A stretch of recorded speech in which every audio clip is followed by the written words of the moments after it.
जय श्री कृष्णा, राधे गोविंद। आज हम वट सावित्री व्रत की कथा के बारे में जानेंगे। तो पुराणों में कथा कुछ इस प्रकार आती है। सनत कुमार निवेदन करते हैं, हे भगवान शिव, यदि कुलीन स्त्रियों को अखंड सौभाग्य, महाभाग्य तथा पुत्र पौत्र आदि का सुख प्रदान करने वाला व्रत हो तो कृपा करके उसका वर्णन करें।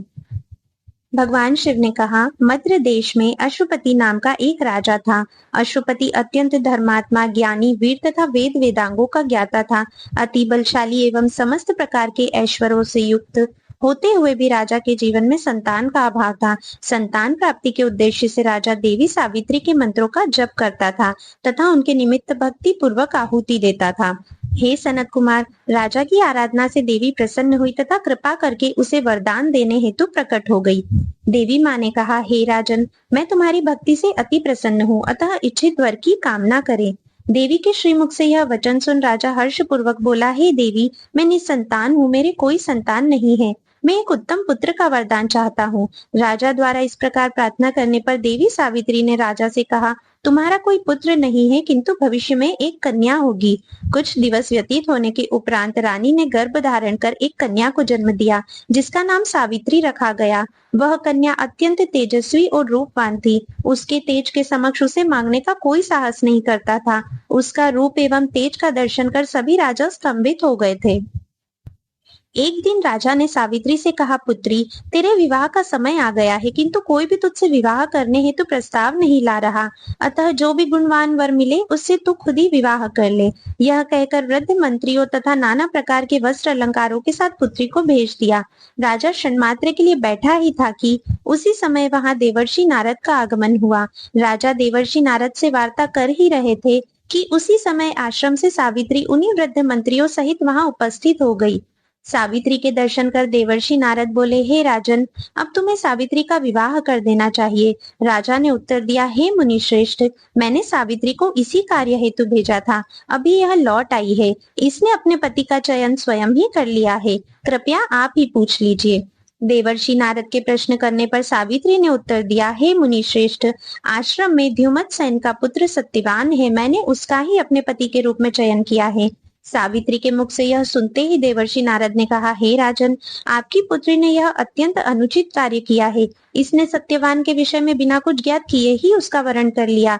यद्यपि वह अत्यंत सद्गुणी है, लोकप्रिय है, सदैव सत्य बोलता है, इसीलिए सत्यवान के नाम से विख्यात है, किंतु उसका एक ही दोष उसके समस्त गुणों को न्यून कर देता है कि 1 वर्ष में उसकी आयु क्षीण हो जाएगी तथा वह देह त्याग कर देगा। देवर्षि नारद के श्रीमुख से यह सुनकर अशुपति बोल पड़े, हे पुत्री सावित्री, तू किसी अन्य वर से विवाह कर ले। इस पर सावित्री ने कहा, हे पिताश्री, मैं मन से भी किसी को नहीं चाहती। जिसका मैंने वरण किया है वही मेरा पति होगा। पहले मन से विचार कर तदुपरांत शुभ अशुभ का विचार करना मनुष्य को पीछे करता है। इस कारण मैं मन से भी किसी अन्य पुरुष का वरण नहीं कर सकती। सगुण, निर्गुण, मूर्ख, पंडित, दीर्घायु अथवा अल्पायु कुछ भी हो, परंतु मेरा पति सत्यवान ही होगा। यह सुनकर देवर्षि नारद ने कहा, हे राजन, सावित्री ने सत्यवान से विवाह करने का दृढ़ निश्चय कर लिया है, अतः आप शीघ्र ही इसका विवाह कर दीजिए। भगवान शिव बोले, सावित्री के अचल, स्थिर बुद्धि एवं निश्चल हृदय को देखकर राजा ने सावित्री के विवाह का प्रस्ताव राजा द्युमत सेन के सामने रखा। द्युमत सेन ने कहा कि हे राजन, मैं वृद्ध एवं दृष्टिहीन हूँ। मेरा भोजन कंदमूल, फल आदि है। राज से त्यक्त हूँ। मेरा पुत्र भी वन्य संसाधनों पर ही निर्वाह करता है। आपकी पुत्री वन्य जीवन के कष्टों को कैसे सहन करेगी?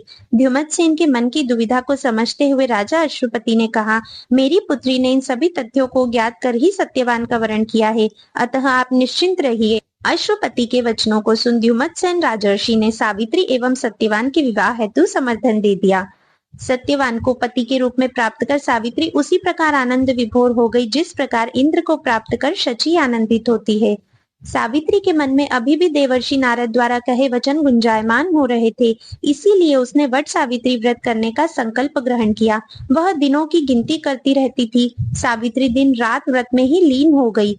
3 रात्रि पूर्ण कर पितृ देवताओं का तर्पण किया तथा सास ससुर की चरण वंदना कर पूजन किया।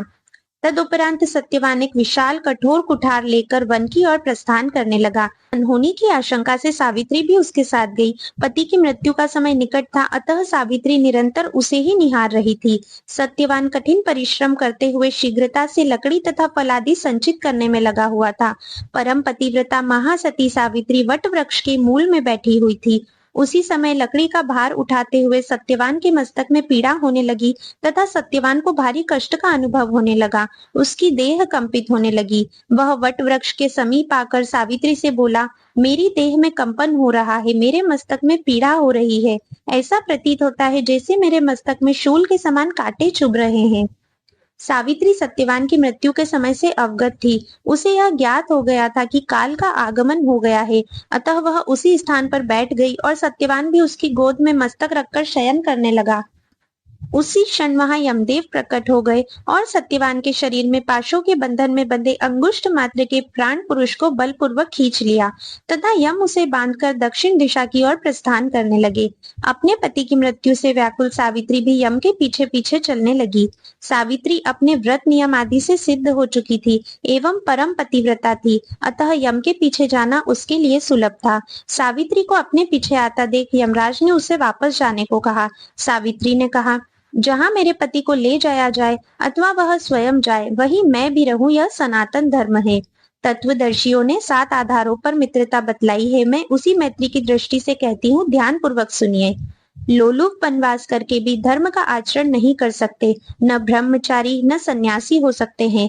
बुद्धिमान ज्ञानी जन मात्र धर्म में ही सुख मानते हैं, इसलिए संत धर्म को ही प्रधान मानते हैं।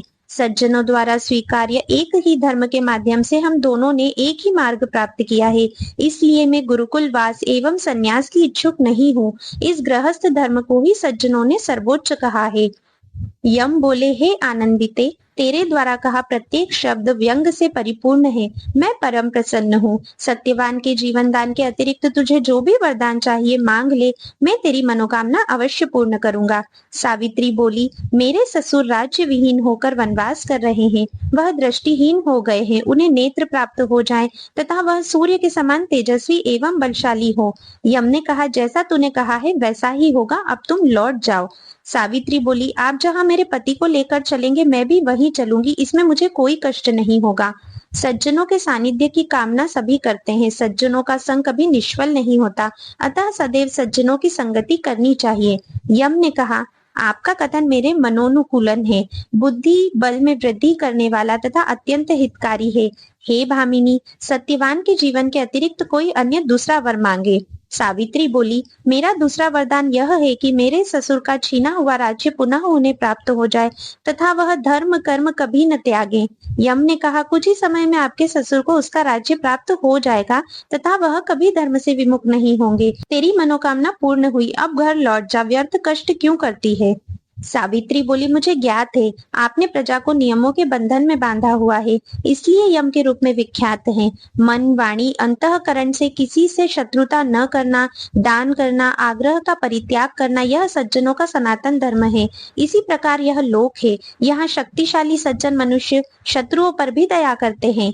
यम बोले, आपके वचन मुझे ठीक उसी प्रकार प्रतीत होते हैं जैसे प्यासे को जल। सत्यवान के प्राणों के अतिरिक्त जो उचित लगे मांग ले। सावित्री ने कहा, मेरा तीसरा वरदान यह है कि मेरे पुत्रहीन पिता को 100 कुलवर्धक औरस पुत्र प्राप्त हो। यम ने कहा, तेरे पिता को शुभ लक्षणों से युक्त 100 पुत्र प्राप्त होंगे। हे भामिनी, तुम्हारी समस्त कामनाएं पूर्ण हुई, अब लौट जाओ, बहुत दूर आ चुकी हो। सावित्री बोली, पति समक्ष मेरे लिए कुछ दूर नहीं है, मेरा मन पति समीप बहुत दूर तक भी पहुंच जाता है। मुझे कुछ स्मरण हो आया, उसे भी सुनिए। आप आदित्य के प्रति पुत्र हैं, इसलिए ज्ञानी जन आपको वैवस्व कहते हैं। आप प्रजा के समान व्यवहार करते हैं, इसलिए आपको धर्मराज कहते हैं। संसार में व्यक्तियों को स्वयं से अधिक सज्जनों पर विश्वास होता है, इसी कारण सज्जन सभी को प्रिय होते हैं।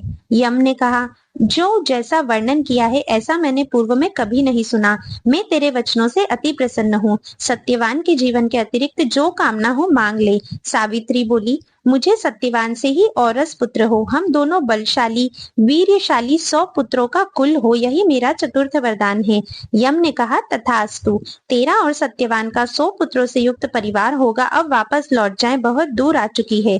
सावित्री ने कहा, सज्जनों की वृद्धि सदा धर्म में रहती है, न तो सत्पुरुष उनमें दुखी होते हैं तथा न ही विचलित होते हैं। सज्जनों का सज्जनों से संग कभी व्यर्थ नहीं होता, उन्हें किसी प्रकार का भय नहीं होता। संत ही सत्य से सूर्य को संचालित कर रहे हैं, तप से पृथ्वी को धारण कर रहे हैं।